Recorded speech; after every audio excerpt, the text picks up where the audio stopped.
الحمدللہ رب العالمین والصلاة والسلام علی سید المرسلین وعلی آلہ واصحابہ اجمعین اما بعد فاعوذ باللہ من الشیطان الرجیم بسم اللہ الرحمن الرحیم۔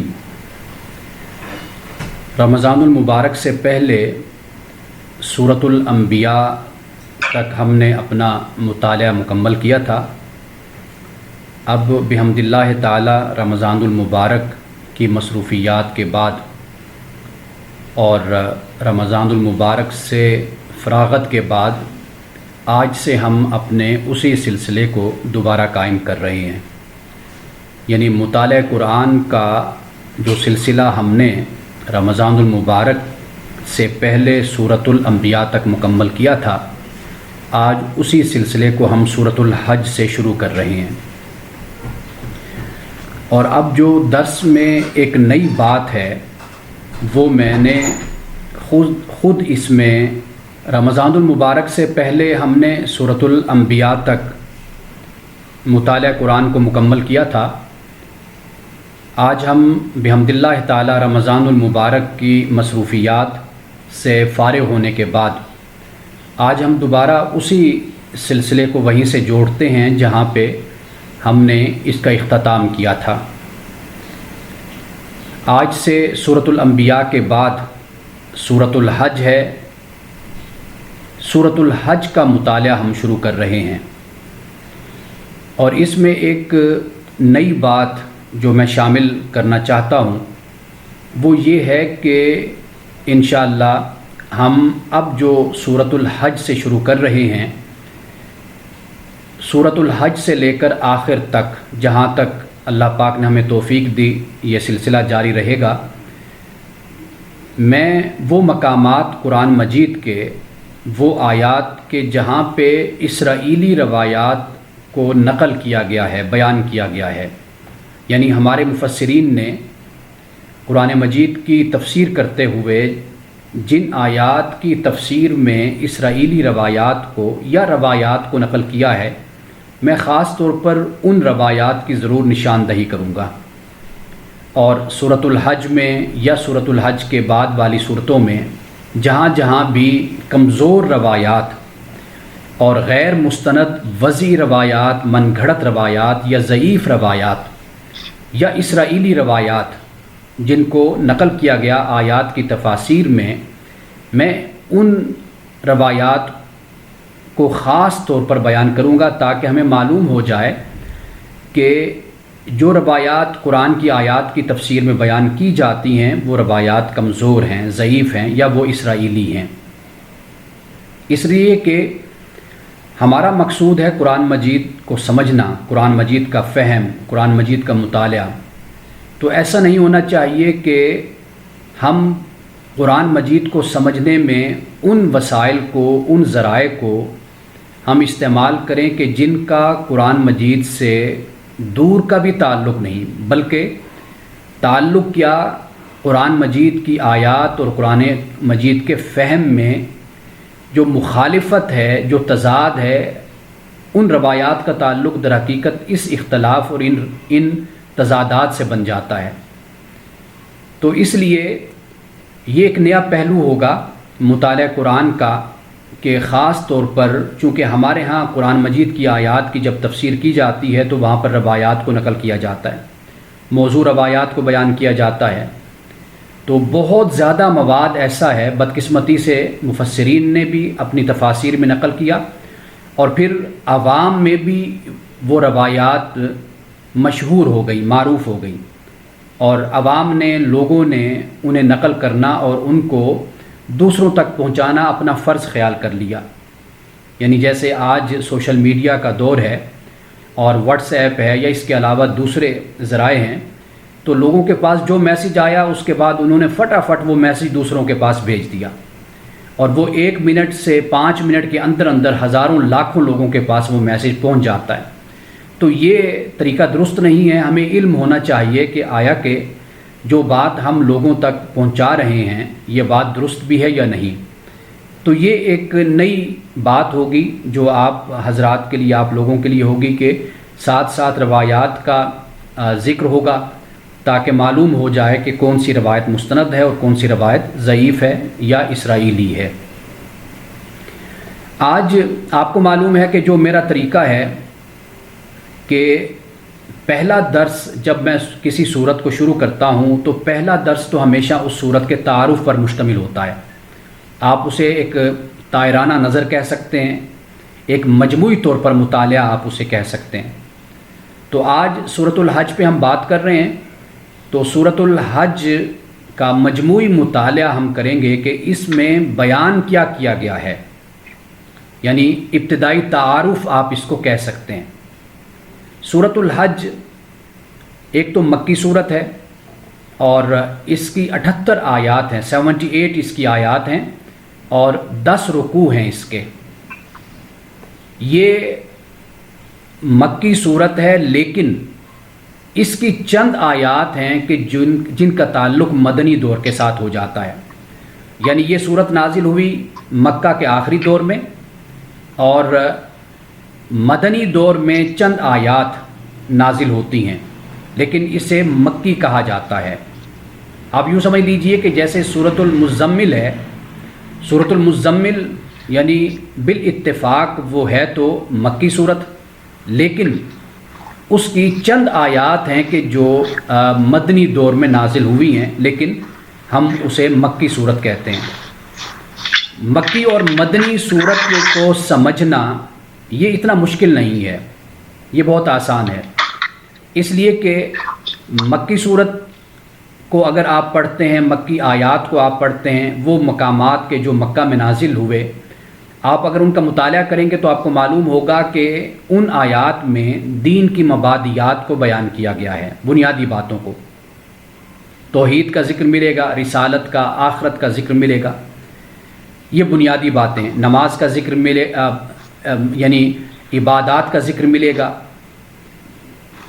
نماز کا ذکر چونکہ ہم بات کرتے ہیں جا کر آخر میں مکی دور میں، تو ہمیں اس کا بھی ذکر ملتا ہے، اور اسی طرح جب مدنی دور میں ہم داخل ہوتے ہیں تو مدنی دور میں معاشرت کے حوالے سے احکامات ملتے ہیں، خاندانی زندگی کے حوالے سے احکامات ملتے ہیں، اور اسی طرح معاشی حوالے سے احکامات ملتے ہیں، یعنی چونکہ مدینہ میں ایک معاشرہ قائم ہو رہا تھا، وجود پذیر ہو رہا تھا، تو وہاں پر پھر احکامات اجتماعی زندگی کے حوالے سے ہو جاتے ہیں، یعنی سیاست کے حوالے سے ہو گئے، غزوات جنگوں کے حوالے سے ہو گئے، اور میاں بیوی کے تعلقات کے حوالے سے ہو گئے، والدین کا ذکر ہو گیا، اس طرح کر کے جو احکامات اجتماعیت کے حوالے سے ہوتے ہیں ان احکامات کو ہم دیکھتے ہیں تو وہ اکثر طور پر مدنی زندگی سے ان کا تعلق ہوتا ہے۔ تو اس طرح یہ بہت آسان ہے کہ ہم سمجھ سکتے ہیں کہ کون سی آیات اور کون سی صورتیں مکہ میں نازل ہوئی اور کون سی صورتیں ہیں کہ جو مدینہ میں نازل ہوئی ہیں۔ اب یہ جو صورت ہے سورۃ الحج، یہ آخری دور میں نازل ہوئی اور چند آیات جیسے میں نے آپ کو بتایا کہ مدینہ میں اتری ہیں، اور آیات کے مضامین ہی ہمیں بتا دیں گے کہ بھئی کہ یہ جو مقامات ہیں اس صورت میں، یہ چند آیات ہیں کہ جن میں جیسے حج کا ذکر مل جاتا ہے، جیسے غزوہ کا ذکر ہوتا ہے، مسلمانوں کو جنگ کرنے کی اجازت دی جاتی ہے، تو ان آیات سے ہم خود سمجھ جائیں گے کہ یہ مدنی دور میں آیات نازل ہوئی ہیں۔ اب اس کا آغاز یعنی سورۃ الحج کا آغاز ہوتا ہے زلزلۃ الساعۃ سے۔ زلزلۃ الساعۃ سے مراد قیامت کا زلزلہ، اس سے لوگوں سے اللہ تعالیٰ نے خطاب کیا ہے کہ یا ایھا الناس اتقوا ربکم ان زلزلۃ الساعۃ شیء عظیم، اے لوگو اپنے رب سے ڈرو، اس لیے کہ زلزلۃ الساعۃ قیامت کی جو گھڑی ہے یہ بڑی شے ہے، شیء عظیم ہے۔ یہاں سے اس صورت کا آغاز ہوتا ہے، یعنی کہ یہ پہلا رکوع بن جاتا ہے کہ اس صورت کا اور اس کا آغاز یہاں سے ہو رہا ہے۔ اور اگر ہم اس رکوع کو دیکھیں تو اللہ سبحانہ وتعالیٰ نے قیامت کا ذکر کیا، کیوں ذکر کیا، اور پھر اس قیامت کے ذکر کے ساتھ اللہ سبحانہ وتعالیٰ نے انسان کی تخلیق کا ذکر کیا، اور انسانی تخلیق کے ساتھ اللہ سبحانہ وتعالیٰ نے یہ جو زمین بنجر ہو جاتی ہے، خشک ہو جاتی ہے، کہ اس کو ضرورت ہے زمین کو یعنی سرسبز و شاداب ہونے کے لیے بارش کی ضرورت ہوتی ہے، پانی کی ضرورت ہوتی ہے۔ تو اللہ سبحانہ و تعالیٰ نے قیامت کا ذکر کیا، قیامت کے ذکر کے ساتھ انسان کی تخلیق کا بھی ذکر کیا، اور پھر زمین کے سرسبز و شاداب ہونے کا بھی ذکر کیا۔ یعنی یہ اس بات کی طرف اشارہ کر دیا کہ وہ لوگ کہ جو قیامت کو نہیں مانتے، قیامت کو تسلیم نہیں کرتے، ان کو یہ دلیل دی اور استدلال کیا اس بات سے کہ یہ سوال کرتے ہیں، اعتراض کرتے ہیں اور کہتے ہیں جی ہمیں تو یہ بات سمجھ نہیں آتی کہ جب ہماری ہڈیاں گل سڑ جائیں گی اور ہم بالکل بوسیدہ ہو جائیں گے، مٹی سے مٹی مل جائے گی، تو پھر بھلا یہ کیسے ممکن ہو سکتا ہے کہ انسان کو پھر دوبارہ زندہ کر دیا جائے؟ تو اللہ سبحانہ و تعالیٰ نے فرمایا کہ بھئی اپنی تخلیق کو دیکھ لو، تم پہلے نہیں تھے، تمہیں وجود دیا۔ اور پھر اسی طرح تم زمین کو دیکھ لو کہ زمین بالکل اس پر موت طاری ہو جاتی ہے، بالکل خشک ہو جاتی ہے، بے آب و گیا ہو جاتی ہے، کوئی گھاس نہیں اگ سکتی، کوئی پودا نہیں اگ سکتا۔ اللہ سبحانہ و تعالیٰ پھر اسے سرسبز و شاداب کر دیتا ہے پانی سے۔ تو یہ در حقیقت اللہ سبحانہ و تعالیٰ نے قیامت کے پیرائے میں اور اس پس منظر میں انسان کی تخلیق اور پھر زمین کے سرسبز و شاداب ہونے کا ذکر کیا۔ اس رکوع میں اس بات کا بیان ہوتا ہے، اور آخر میں پھر اللہ سبحانہ و تعالیٰ یہ فرماتا ہے اسی رکوع یعنی پہلے رکوع کے آخر میں، آیت نمبر ہے 10، فرمایا ذالک بما قدمت یداک وان اللہ لیس بظلام للعبید۔ فرمایا کہ یہ جو کچھ بھی ہے یہ تمہارے ہاتھوں کا کیا دھرا ہے، یعنی اگر اچھا کرو گے تو تمہیں اچھا نتیجہ ملے گا، برا کرو گے تو برا نتیجہ ملے گا۔ اور اس بات کو یاد رکھ لو کہ یہ ایک پکا اصول ہے، قانون ہے کہ اللہ سبحانہ و تعالیٰ بندوں کے ساتھ زیادتی نہیں کرتا، ظلم نہیں کرتا۔ یہ ایک قاعدہ ہے، اس کو یاد رکھ لو، اس لیے کہ اللہ سبحانہ و تعالیٰ رحیم و کریم ہے۔ قرآن پاک کہتا ہے کتب علی نفس الرحمہ لیجمعنکم الی یوم القیامہ، کہ اللہ پاک فرماتا ہے کہ اللہ نے اپنے اوپر رحمت کو لازم کر لیا، اور اس کی رحمت کا عروج اور کمال تم قیامت کے دن دیکھو گے جب وہ تم کو جمع کرے گا۔ یعنی یہ جو دنیا میں رب کی رحمت کے تم نمونے دیکھتے ہو نا، یہ تو چھوٹے موٹے سے نمونے ہیں رب کی رحمت کے۔ اصل جو رحمت کا نمونہ تم دیکھو گے وہ قیامت کے دن ہوگا کہ اللہ سبحانہ و تعالیٰ کس طرح اپنے بندوں کو نوازے گا، کس طرح انہیں اپنی رحمت کا حقدار بنائے گا، انہیں جنت میں بھیجے گا، اور جنت میں کیا نعمتیں ہوں گی۔ تو جس سفر کا آغاز انسان کی پیدائش سے ہو جاتا ہے، اس کا کمال اور اس کا عروج انسان دیکھے گا ایک مومن جنت میں، یہ رب کی رحمت کا نمونہ ہوگا۔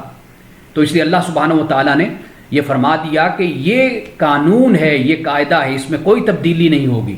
اللہ سبحانہ و تعالیٰ اپنے بندوں پر ظلم نہیں کرتا، ان کے ساتھ زیادتی نہیں کرتا۔ ایک اور مقام پر سورۃ الانعام میں اسی بات کو اللہ نے بیان کیا کہ اللہ سبحانہ و تعالیٰ پہلے ایک قوم کہ جو گناہ کرنے والی ہوتی ہے، جرم کرنے والی ہوتی ہے، غافل ہوتی ہے، تو اللہ سبحانہ و تعالیٰ اس قوم پر اچانک عذاب کو نہیں بھیجتا، بلکہ اس میں اللہ تعالیٰ نذیر کو بھیجتا ہے، یعنی ڈرانے والوں کو بھیجتا ہے، رسولوں کو بھیجتا ہے، ان کو خبردار کرتے ہیں، وہ بتاتے ہیں اچھائی اور برائی، خیر اور شر کا فرق بتاتے ہیں۔ پھر اس کے بعد جب وہ نافرمان ہو جاتے ہیں تو پھر ان پر عذاب آتا ہے۔ تو چونکہ یہ تو رحمت کے خلاف ہو گیا کہ ایک قوم کہ جس کے پاس ہدایت نہیں، رہنمائی نہیں ہے، اگر وہ گمراہ ہو گئی، اگر وہ ظالم بن گئی، اور پھر اللہ سبحانہ و تعالیٰ اچانک ہی ان پر عذاب بھیج دے، نہیں، اللہ پاک فرماتا ہے میں ایسی قوم کے پاس کہ جو حالت غفلت میں ہوتی ہے اپنے رسولوں کو بھیجتا ہوں، وہ آگاہ کرتے ہیں، ایک مہلت ہوتی ہے ان کے لیے، پھر اس کے بعد ان پر عذاب آتا ہے۔ تو یہاں پر اللہ سبحانہ و تعالیٰ نے پہلے رکوع کے اختتام میں اس بات کو بیان کر دیا کہ اللہ سبحانہ و تعالیٰ بندوں پر ظلم نہیں کرتا، وہ زیادتی کرنے والا نہیں ہے۔ اس حقیقت کو یہاں پر بیان کیا گیا۔ اب اس کے بعد دیکھیے دوسرا رکوع ہے۔ اب دوسرے رکوع میں اب لوگوں میں فرق ہوتا ہے۔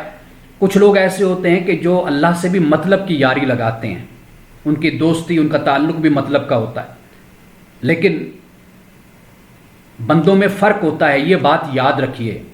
اللہ سبحانہ و تعالیٰ سے ہمارا تعلق خوف کا نہیں ہونا چاہیے، محبت کا ہونا چاہیے۔ یعنی جب ہم اطاعت و فرما برداری کرتے ہیں اللہ کی، اللہ کے بندے ہیں، اور اسی سے ہی ہماری ساری امیدیں اور ساری آسیں ہوتی ہیں، تو پھر اللہ سبحانہ و تعالیٰ سے بندہ لاڈ بھی کر لیتا ہے، اللہ سبحانہ و تعالیٰ سے ناز بھی کر لیتا ہے، وہ ایک علیحدہ بات ہے ایک مطیع اور فرما بردار بندے کی۔ لیکن یہاں پر اللہ سبحانہ و تعالیٰ نے اس دوسرے رکوع میں ایسے لوگوں کا ذکر کیا ہے کہ جو کنارے پر کھڑے ہوتے ہیں، یعنی کنارے پر اس لیے کھڑے ہوتے ہیں کہ بس کہ جب کوئی مشکل وقت آئے تو پھر بھاگ چلیں، یعنی اللہ سبحانہ و تعالیٰ سے مطلب کی دوستی اور تعلق وہ رکھتے ہیں۔ اگر اللہ سبحانہ و تعالیٰ کی طرف سے عطا ہو، نعمتیں ہوں، مہربانیاں ہوں تو ٹھیک ہے، پھر تو وہ خوش ہیں، خیر اطمئنہ بھی، پھر تو مطمئن ہیں۔ لیکن اگر کوئی تکلیف پہنچ گئی، کوئی مصیبت پہنچ گئی تو پھر منہ پھیر لیا۔ تو اللہ سبحانہ و تعالیٰ نے دوسرے رکوع کا آغاز جو ہوتا ہے وہ اس آیت سے ہوتا ہے اور ایسے بندوں کے بیان سے ہوتا ہے۔ فرمایا کہ وَمِنَ النَّاسِ مَن يَعْبُدُ اللَّهَ عَلَى حرف، کچھ لوگ ایسے ہیں کہ جو حرف پر کھڑے ہوئے ہیں۔ حرف سے مراد کنارہ ہے، جیسے آپ دیکھیے نا کہ دریا کا کنارہ ہے، تو دریا کے کنارے پر اگر ایک شخص کھڑا ہو تو وہ دریا میں کوئی ڈوب رہا ہے، کوئی تیر رہا ہے، کوئی دریا میں پھر رہا ہے، وہ کنارے پر کھڑا ہوگا، اور پھر جیسے دیکھے گا کوئی طغیانی آئی، کوئی مسئلہ پیدا ہوا، کوئی پریشانی آئی تو وہاں سے فوراً بھاگ گیا، نکل گیا۔ تو اللہ پاک نے فرمایا کہ بعض لوگ ایسے ہیں کہ جو کنارے پر کھڑے ہوئے ہیں، فَإِنْ أَصَابَهُ خَيْرٌ، اگر ان کو خیر پہنچ جاتی ہے نا تو پھر نطمئنہ بھی، تو پھر اس سے مطمئن ہو جاتے ہیں۔ وَإِنْ أَصَابَتْهُ فِتْنَةٌ انقلب عَلَى وَجْهِهِ، تو اگر ان کو کوئی تکلیف پہنچ جاتی ہے، کوئی فتنہ پہنچ جاتا ہے، آزمائش پہنچتی ہے، پھر کیا کرتے ہیں؟ پھر واپس پلٹ جاتے ہیں۔ خاسر الدنیا والآخرہ، فرمایا یہ دنیا اور آخرت میں نقصان کرنے والے لوگ ہیں۔ ذالک هو الخسران المبین، اور یہ واضح نقصان ہے، یہ واضح نقصان ہے۔ یعنی انسان کا رویہ ایسا ہونا چاہیے کہ ایک بات کو، جسے جو حق ہے، جو سچ ہے، اس کو انسان اختیار کرے، پھر اس کے لیے اپنی جان، اپنا مال، اپنا وقت، اپنا سب کچھ لٹانے کے لیے تیار ہو جائے۔ یعنی ایسی صورت نہیں ہونی چاہیے کہ وہ کہے کہ جی میں مومن ہوں، میں حق بات کو ماننے والا ہوں، لیکن اندر سے کمزوری بھی دکھائے، اور جب مشکل وقت آئے تو پھر بھاگ بھی جائے۔ تو یہ رویہ نہیں ہونا چاہیے، یہاں پہ اس بات کو بیان کیا گیا۔ یعنی کچھ لوگ اللہ سبحانہ و تعالیٰ سے مطلب کی دوستی، یعنی اسے اپنا رب مانتے ہیں لیکن مطلب کی بنیاد پر مانتے ہیں، اور اللہ سبحانہ و تعالیٰ نے یہاں پر اس بات کو بیان کر دیا کہ نفع اور نقصان یہ اللہ سبحانہ و تعالیٰ کے ہاتھ میں ہے۔ اگر وہ فائدہ پہنچا رہا ہے تو اس میں بھی حکمت ہے، اگر کسی نقصان سے وہ دو چار کر رہا ہے تو اس میں بھی حکمت ہے۔ اب جو آخری آیت ہے یہاں پر دوسرے رکوع کی، وہ ہے آیت نمبر 22۔ وہاں پہ فرمایا کلما ارادوا ان یخرجوا منها من غم اعیدوا فیها وذوقوا عذاب الحریق، فرمایا کہ قیامت کے دن جہنم میں، آخرت میں یہ ارادہ کریں گے غم سے نکلنے کا، اس کیفیت سے، اس دکھ سے نکلنے کا، لیکن یہ نکل نہیں پائیں گے، ان کو واپس اس میں بھیج دیا جائے گا، اور فرمایا جائے گا وذوقوا عذاب الحریق، اس جلانے والے عذاب کا مزہ چکھو۔ یہ دوسرے رکوع کا اختتام ہوتا ہے۔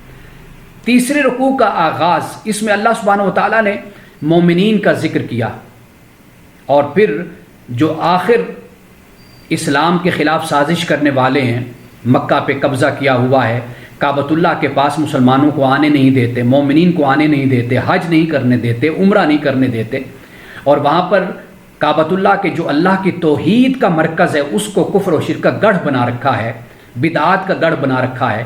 تو اللہ سبحانہ و تعالیٰ پھر رکوع کا اختتام جو ہوتا ہے وہ ان لوگوں کے ذکر پر ہوتا ہے، اور جہاں اختتام ہوتا ہے یہ آیت نمبر ہے 25 نمبر آیت ہے۔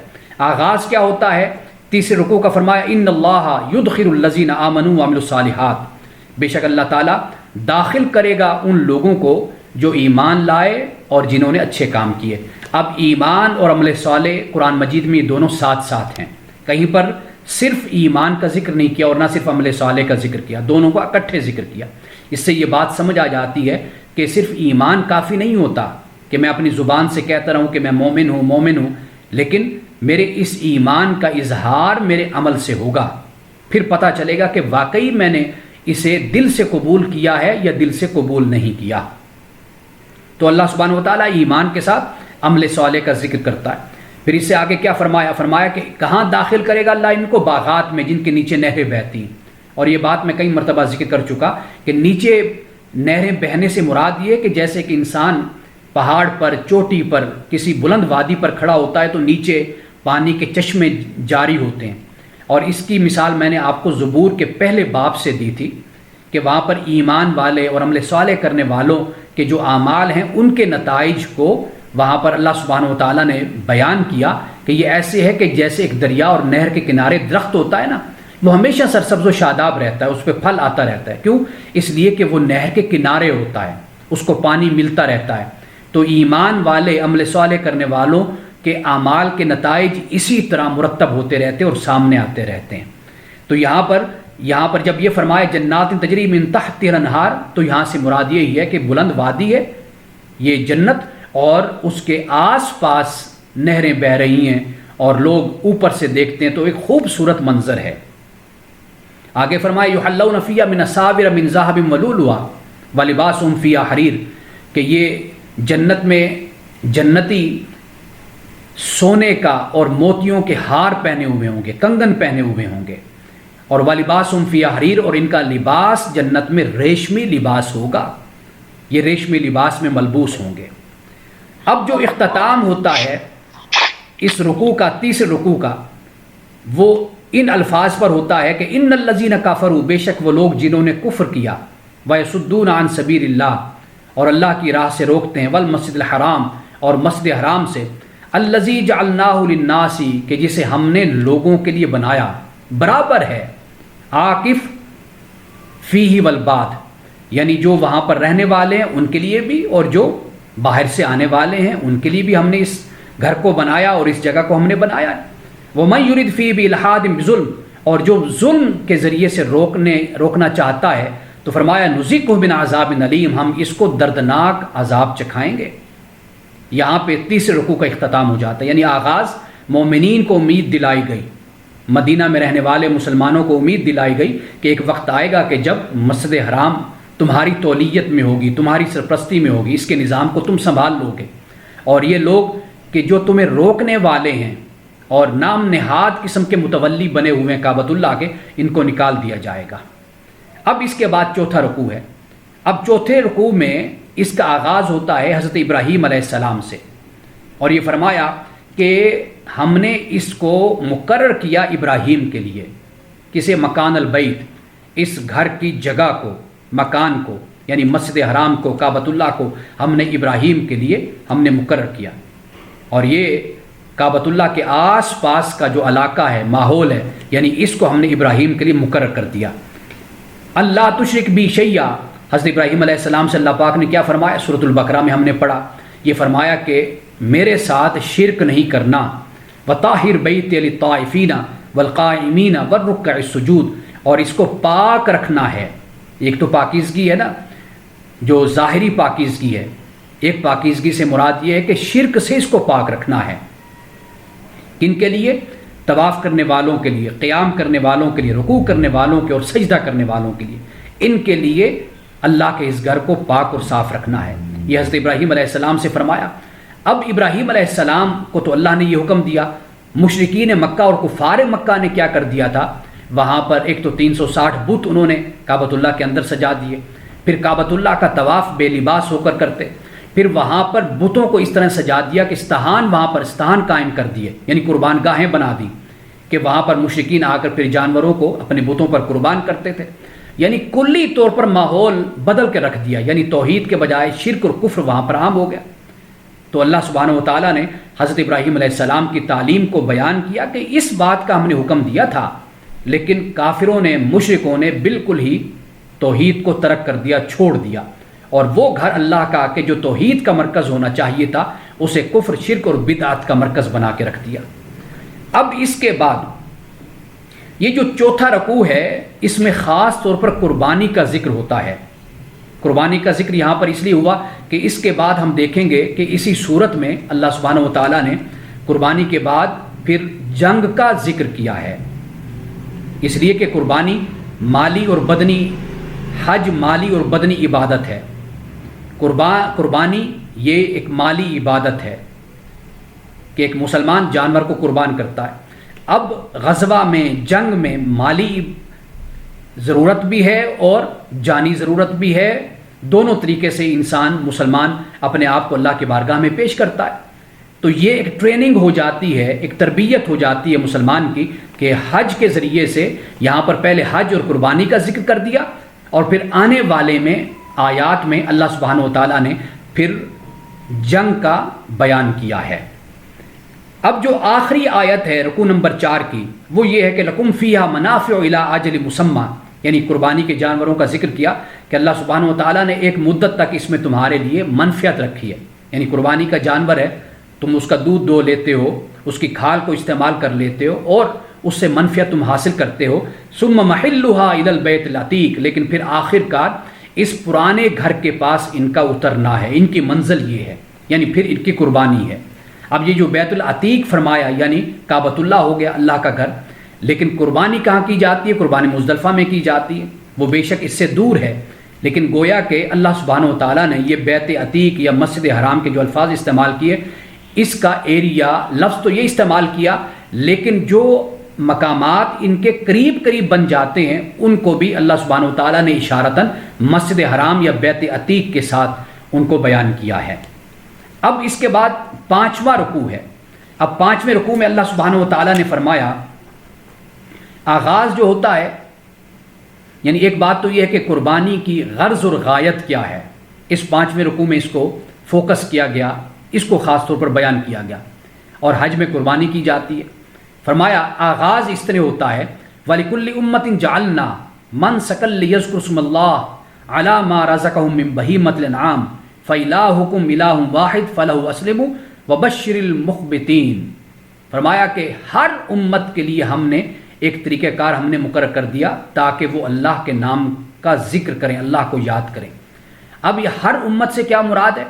اس سے مراد یہ ہے کہ اللہ سبحانہ و تعالیٰ نے یہ قربانی یہ صرف مسلمانوں پر ہی لازم نہیں، بلکہ اس سے پہلی جو امتیں آئیں ان پر بھی اللہ سبحانہ و تعالیٰ نے عبادات کو لازم کیا تھا۔ مختلف طریقے ہو سکتے ہیں، مختلف انداز ہو سکتے ہیں، لیکن عبادت کو لازم کیا تھا، قربانی کو لازم کیا تھا۔ قوم یہود کے حوالے سے آج بھی ہم دیکھتے ہیں، اور میں چونکہ مسئلہ فلسطین کو اب مطالعہ کر رہا تھا، میں پڑھ رہا تھا، تو چند باتیں موجودہ قوم یہود کے حوالے سے یعنی یہودیوں کے حوالے سے میری نظر سے گزری۔ مثال کے طور پر وضو وہ بھی کرتے ہیں، یعنی ان کے ہاں وضو کا طریقہ یہ ہے کہ 2 برتن ہوتے ہیں، ایک برتن سے وہ دائیں ہاتھ کو دھوتے ہیں اور ایک برتن میں پانی وہ بائیں ہاتھ کے لیے استعمال کرتے ہیں، یعنی ان کا وضو یہ ہو جاتا ہے کہ وہ اپنے دونوں ہاتھوں کو دھوتے ہیں۔ اور اسی طرح ان میں نماز کا تصور بھی آج بھی موجود ہے، یعنی وہ 2 نمازیں ایک دن میں ادا کرتے ہیں۔ تو اس طرح اگر ہم مطالعہ کریں اہل کتاب کا، انبیاء علیہ السلام کی امتوں کا، تو ہمیں معلوم یہ ہوتا ہے کہ جو مومنین مسلمان امت مسلمہ امت محمدیہ کو جو احکامات دیے گئے، یہ کسی نہ کسی ترمیم کے ساتھ، تبدیلی کے ساتھ پہلی امتوں کے اندر بھی موجود تھے۔ تو یہاں پر اسی بات کو بیان کیا اور فرمایا کہ اللہ کے لیے جھکو، اور اللہ سبحانہ و تعالیٰ بشارت دیتا ہے کن کو؟ ان لوگوں کے جو جھکنے والے ہیں، عاجزی کرنے والے ہیں اللہ کی بارگاہ میں۔ یہ 5ویں رکوع کا آغاز ہے، اور اختتام کس بات پہ ہوتا ہے؟ فرمایا ان اللہ یدافع عن الذین آمنوا، کہ بے شک اللہ تعالیٰ ایمان والوں کا دفاع کرتا ہے کفار سے، مشرکین سے۔ ان اللہ لا يحب كل خوان کفور، کہ بے شک اللہ تعالیٰ خیانت کرنے والے اور کفر کرنے والوں سے محبت نہیں کرتا۔ یہاں پہ 5ویں رکوع کا اختتام ہو جاتا ہے۔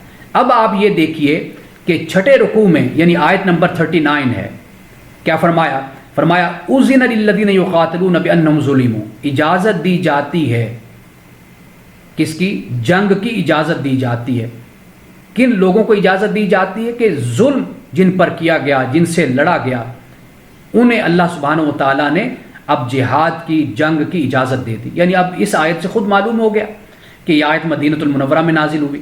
فرمایا کتب علیکم القتال وهو کرہ لکم وعسى ان تکرہوا شیئا وهو خیر لکم وعسى ان تحبوا شیئا وهو شر لکم واللہ یعلم وانتم لا تعلمون۔ تم پر قتال کو لازم کر دیا گیا، قتال کو لازم کر دیا گیا۔ تو یہاں پر اسی بات کو بیان کیا۔ اب مکۃ المکرمہ میں تو جہاد لازم نہیں ہوا تھا، فرض نہیں ہوا تھا، مدینہ میں فرض ہوا۔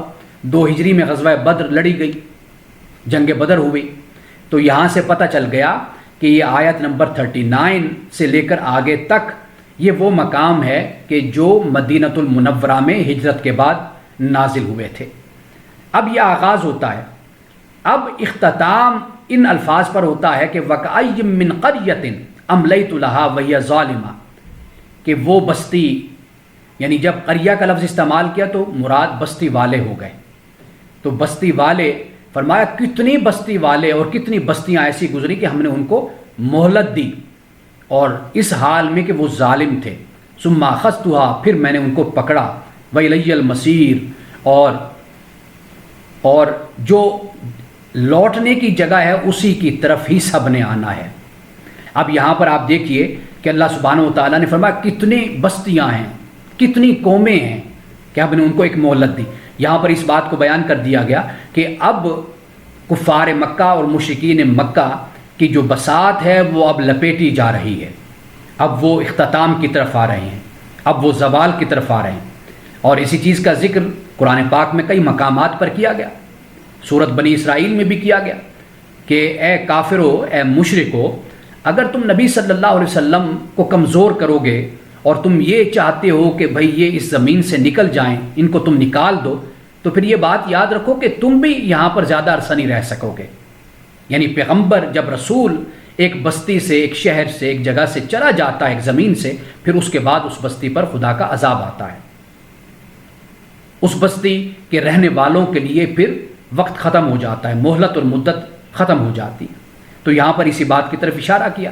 یعنی اب بات سمجھ آ رہی ہے، ادھر مسلمانوں کو جنگ کی اجازت دے دی گئی اور ادھر یہ فرما دیا گیا کہ کتنی بستیاں ہیں کہ وہ ظالم تھی، اللہ تعالیٰ نے پھر ان کو مہلت دی، پھر ان کو پکڑ لیا اللہ نے. اب یہ چھٹا رکوع ہے کہ جیسے میں نے آپ کو بتایا کہ پہلے اللہ سبحانہ و تعالیٰ نے قربانی کا ذکر کیا، اور قربانی میں انسان اپنے مال کی قربانی دیتا ہے. یہاں پر اللہ سبحانہ و تعالیٰ نے اب جنگ کا ذکر شروع کر دیا قربانی کے بعد.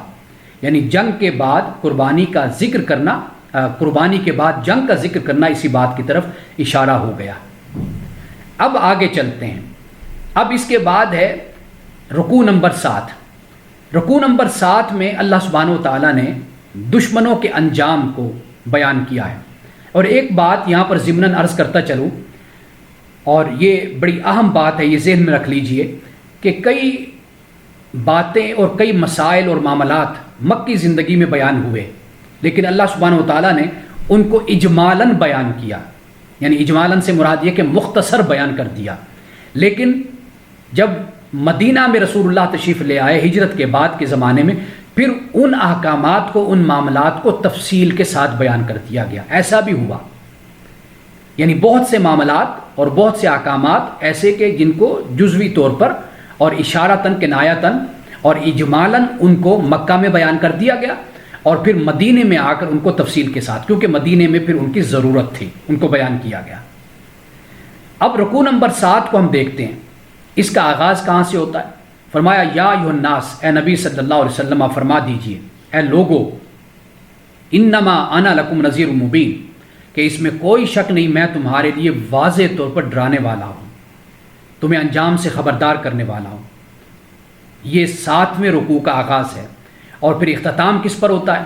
فرمایا والذین کفروا وکذبوا بآیاتنا، اور وہ لوگ جنہوں نے کفر کیا اور ہماری آیات کو جھٹلایا، تو ان کے لیے اہانت آمیز، توہین آمیز عذاب ہے. یہاں پہ اختتام ہوتا ہے 7ویں رکوع کا.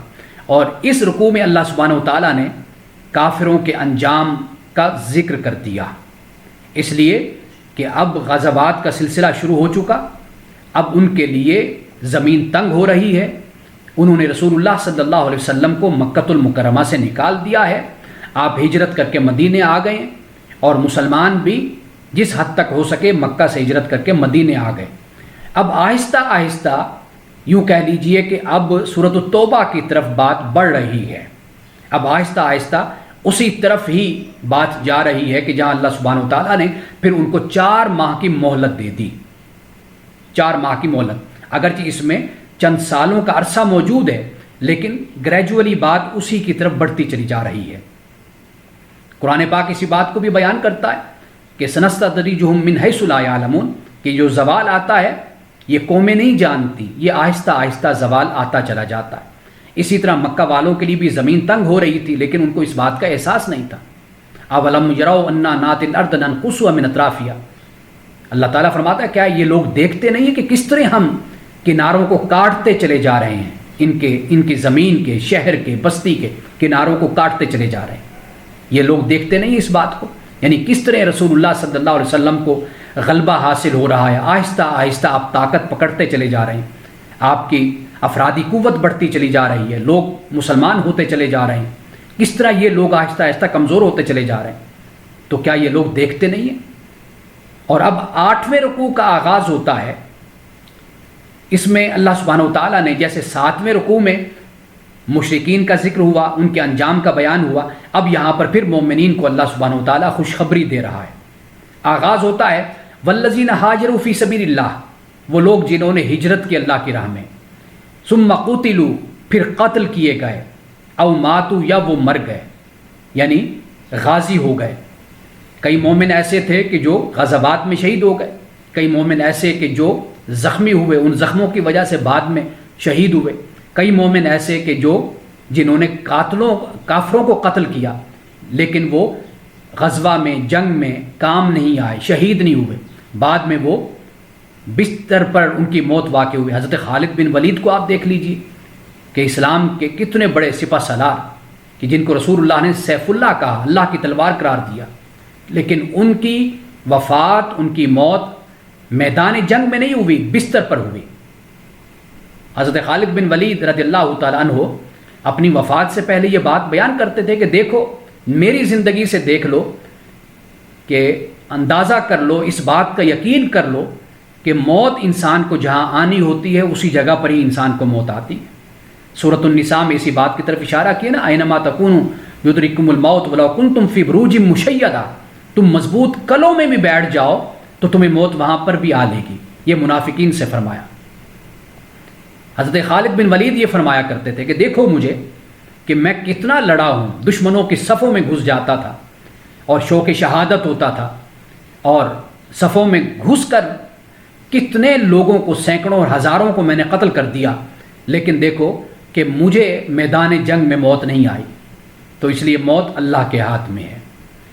تو یہاں پر اللہ پاک نے کیا فرمایا؟ وہ لوگ جنہوں نے ہجرت کی اللہ کی راہ میں، ثم قتلوا، پھر وہ قتل ہو گئے، او ماتوا، یا وہ مر گئے، لَيَرْزُقَنَّهُمُ اللَّهُ رِزْقًا حَسَنًا، اللہ سبحانہ وتعالیٰ انہیں ضرور اور ضرور انہیں رزق حسن، اچھا رزق عطا کرے گا۔ وَإِنَّ اللَّهَ لَهُوَ خَيْرُ الرَّازِقِينَ، اور بے شک اللہ تعالیٰ ہی رزق دینے والوں میں سے بہترین رزق دینے والا ہے۔ یہ آیت در حقیقت ان مجاہدین کے لیے اللہ پاک نے یہ نازل فرمائی کہ جنہیں میدان جنگ میں موت نہیں آئی، شہادت نصیب نہیں ہوئی، انہیں اللہ تعالیٰ نے یہ فرمایا کہ اس میں پریشان ہونے کی بات نہیں ہے۔ اگر تمہیں بعد میں بھی موت آتی ہے، میدان جنگ میں نہیں آتی، تم نے رسول اللہ صلی اللہ علیہ وسلم کی معیت میں جہاد تو کیا ہے نا، غزوہ تو کیا ہے نا، تم نے رسول اللہ صلی اللہ علیہ وسلم کے ساتھ تم میدان جنگ میں شامل رہے، کفار کا تم نے مقابلہ کیا، اسلام کی خدمت تم نے کی، اللہ کے دین کی مدد و نصرت میں تم نے اپنی جان کو خرچ کر دیا، تو اس لیے کوئی بات نہیں اگر میدان جنگ میں شہادت نہیں ہوئی، بعد میں بستر مرگ پر تمہیں موت آ گئی، لیکن اس بات کو یاد رکھ لو کہ اللہ تعالیٰ تمہیں ضرور اچھا رزق عطا کرے گا۔ اب پھر اسی 8ویں رکوع کا اختتام، یعنی آیت نمبر ہے 64، اس میں فرمایا لہو ما فی السماوات و ما فی الارض، اسی کے لیے، اللہ کے لیے جو کچھ آسمانوں میں اور جو کچھ زمین میں ہے۔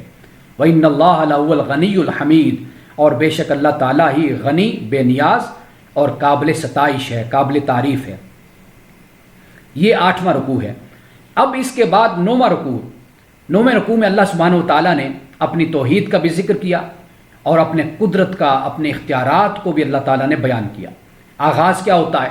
فرمایا الم تر ان اللہ، کیا نہیں تو نے دیکھا، ان اللہ سخر لکم ما فی الارض، کہ بے شک اللہ تعالیٰ نے تمہارے لیے مسخر کر دیا جو زمین میں ہے، والفلک تجری فی البحر، اور کشتی کو بھی مسخر کر دیا، فی البحر، کہ جو اس کے حکم سے چلتی ہے، جاری ہے اس کے حکم سے، وَيُمْسِكُ السَّمَاءَ أَن تَقَعَ عَلَى الْأَرْضِ إِلَّا بِإِذْنِهِ، اور اللہ سبحانہ وتعالیٰ نے آسمان کو روک دیا ہے کہ وہ زمین پر نہیں گرتا مگر اس کے حکم کے ساتھ۔ یعنی آسمان کی بلندیاں، آسمان سے مراد بلندی بھی ہے، یعنی اوپر کا سارا نظام جو اللہ تعالیٰ نے قائم کر رکھا ہے، اس کے ملائکہ ہیں، اس کا پورا نظام ہے،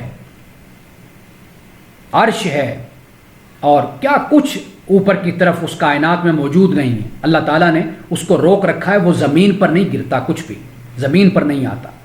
فرمایا ان اللہ بالناس لرؤوف الرحیم، بے شک اللہ تعالیٰ لوگوں کے ساتھ یقیناً رؤوف الرحیم ہے۔ یہاں پر اللہ سبحانہ و تعالیٰ نے اپنی صفت رافت کو اور اپنی صفت رحمت کو، رحیمیت کو یہاں پر بیان کیا۔ اب اختتام 9 رکوع کا ان الفاظ پر ہوتا ہے، قل افانبئکم بشر من ذالکم النار، کہ اے نبی آپ کہہ دیجئے کیا میں تمہیں خبردار کر دوں کہ سب سے زیادہ نقصان دہ چیز کیا ہے؟ فرمایا وہ آگ ہے۔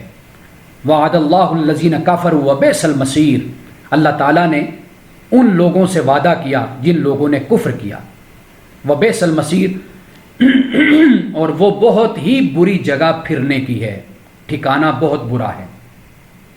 یہاں پہ اللہ سبحانہ و تعالیٰ نے، یہ آیت نمبر ہے 72، یہاں پہ یہ بیان کر دیا۔ اب اس رکوع میں آپ دیکھ لیجئے اللہ سبحانہ و تعالیٰ نے کفار اور مشرکین کہ جو اللہ کے اختیار اور اللہ کی قدرت میں دوسروں کو شریک کرتے تھے، یہاں پہ اس بات کو واضح کر دیا کہ سب اختیار اللہ کے ہاتھ میں ہے، اور یہ اختیار ہے کہ اللہ نے آگ کو پیدا کیا ان لوگوں کے لیے کہ جنہوں نے اللہ کے اختیار اور قدرت میں دوسروں کو شامل کیا، تو اللہ تعالیٰ نے ان کو آگ سے ڈرایا کہ تم باز آ جاؤ اپنی اس حرکت سے۔ اب اس کے بعد آخری رکوع ہے سورۃ الحج کا، اور اس میں کفر و شرک کی جو کمزوری ہے، جو ضعف ہے، اور اس کا ختم ہونا اور اس کا مٹ جانا ہے، اور مسلمانوں کو پھر تعلیم اس بات کی ہے کہ اللہ پر بھروسہ رکھو، خدا کے نام کو تم بلند کرتے رہو۔ اور اسی رکوع میں بھی اس بات کو بھی بیان کر دیا کہ اللہ نے ہمیں مسلم نام دیا ہے، ہم مسلم ہیں، ہمارا اس کے علاوہ کوئی اور ٹائٹل نہیں ہونا چاہیے، ہمیں اپنا تعارف، اپنی پہچان، اپنی آئیڈینٹی، ہمیں صرف مسلم اور اسلام ہمیں اپنی آئیڈینٹی بنانی چاہیے، ہمیں اپنے آپ کو مختلف حصوں میں تقسیم نہیں کرنا چاہیے۔ یہ قرآن پاک نے بیان کیا، یہ فرمایا کہ صرف قرآن میں تمہیں مسلم نہیں کہا گیا، بلکہ قرآن سے پہلی کتابوں میں بھی تم مسلم ہو۔ اب مسلم کون ہیں؟ ہم آیت کا مطالعہ کرتے ہیں۔ اب یہ آیت بہت اہم ہے، آیت نمبر ہے 73۔ فرمایا یا ایھا الناس، اے لوگو، ضرب مثل، ایک مثال دی جاتی ہے تمہیں، فاستمعوا لہ، ذرا اس کو توجہ سے دیکھو، توجہ سے سنو، اس پہ کان دھرو۔ وہ کیا ہے؟ ان الذین تدعون من دون اللہ، بے شک وہ لوگ کہ جو اللہ کو چھوڑ کر جو تم پکارتے ہو نا دوسروں کو، تو لن یخلقوا ذبابا، ان کی حالت اور حیثیت تو یہ ہے کہ وہ ایک مکھی تک کو پیدا نہیں کر سکتے، ولا اجتمعوا لہ، خواہ تم ان سب کو جمع کر لو، وہ سب جمع ہو جائیں نا کہ ہم ایک مکھی کو پیدا کر لیں، وہ ایک مکھی سب تمہارے یہ جھوٹے معبودان باطل، تمہارے بت، خواہ تمہارے بزرگ ہیں، خواہ تمہارے ہاتھوں کے بنے ہوئے یہ پتھر کے بت ہیں یا لکڑی کے بت ہیں، کچھ بھی جن کو تم پوجتے ہو، ان سب کو تم اکٹھا کر لو تو یہ ایک مکھی نہیں پیدا کر سکتے۔ وَإِن يَسْلُبْهُمُ الذُّبَابُ شَيْئًا، اور فرمایا کہ اگر ایک مکھی ان سے کوئی چیز چھین لے نا، کوئی چیز ان سے چھین لے، لا يَسْتَنْقِذُوهُ مِنْهُ، یہ اس مکھی سے وہ واپس نہیں لے سکتے۔ اتنے بے بس اور کمزور ہیں یہ تمہارے معبود، جن کو تم نے اپنا معبود بنایا ہوا ہے۔ کسی کو رزق کا معبود بناتے ہو، کسی کو اولاد کا بناتے ہو، کسی کو تم کسی چیز کا بناتے ہو، کسی کو بارش کا بناتے ہو، کسی کو بیٹی اور بیٹا دینے کا بناتے ہو۔ تو فرمایا کہ ان کی تو حیثیت کوئی نہیں ہے، حالت ان کی یہ ہے کہ جنہیں تم پکارتے ہو کہ یہ ایک مکھی تک پیدا نہیں کر سکتے، اور خواہ یہ سب کے سب جمع ہی کیوں نہ ہو جائیں، اور اگر ایک مکھی ان سے کچھ چھین لے تو اس مکھی سے واپس نہیں لے سکتے۔ ضعف الطالب والمطلوب، فرمایا کہ یہ طالب اور مطلوب کتنے کمزور ہیں۔ طالب اور مطلوب یعنی طالب جو طلب کرنے والا ہے، جو ان کو پوجتا ہے، ان کی پرستش کرتا ہے، وہ کتنا کمزور ہے۔ مومن تو مضبوط ہوتا ہے، مسلم تو مضبوط ہوتا ہے، موحد تو مضبوط ہوتا ہے، وہ تو یقین کی منزل تک پہنچا ہوتا ہے، ایمان تک پہنچا ہوتا ہے، اس کا مقام اور مرتبہ ہی کچھ اور بنتا ہے۔ جو اللہ کو ماننے والا اور آخرت پر ایمان رکھنے والا، رسالت کو تسلیم کرنے والا، انبیاء کے ساتھ جو وابستہ ہوتا ہے اس کے تو ایمان کا درجہ ہی کچھ اور ہوتا ہے۔ تو فرمایا کہ کتنا یہ طالب کمزور ہے اور یہ مطلوب بھی کتنے کمزور ہیں، یعنی مطلوب یہ معبودان باطل۔ اب اختتام کیا ہوتا ہے، یہ ہمارے لیے اس میں تعلیم ہے۔ فرمایا اللہ سبحانہ و تعالیٰ نے وجاہدوا، آخری آیت ہے، وجاہدوا فی اللہ حق جہادی، اور یہ آیت طویل آیت ہے۔ اللہ کی راہ میں جہاد کرو، حق کا جہادی، جیسے جہاد کرنے کا حق ہے۔ اب جہاد کی تعلیم یعنی ایک تو وہ تعلیم ہو گئی یعنی قتال کے معنی میں، اور ایک جہاد سے مراد یہ ہے کہ کوشش کرو، محنت کرو، سٹرگل کرو۔